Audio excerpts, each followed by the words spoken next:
Enoy Paras. Na yung Jose Raulito Enoy Paras, may mga connections talaga kay former Speaker Martin Romualdez, di ba? Hindi lang dito sa isang kumpanya, meron pang ibang mga kumpanya, no? So it is a very important lead dahil napanood ko yung interview niya kahapon.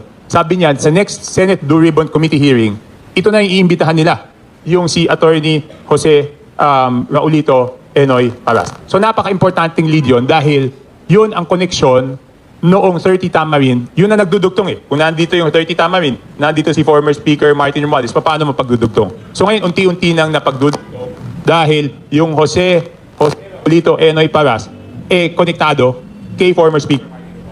So yun ang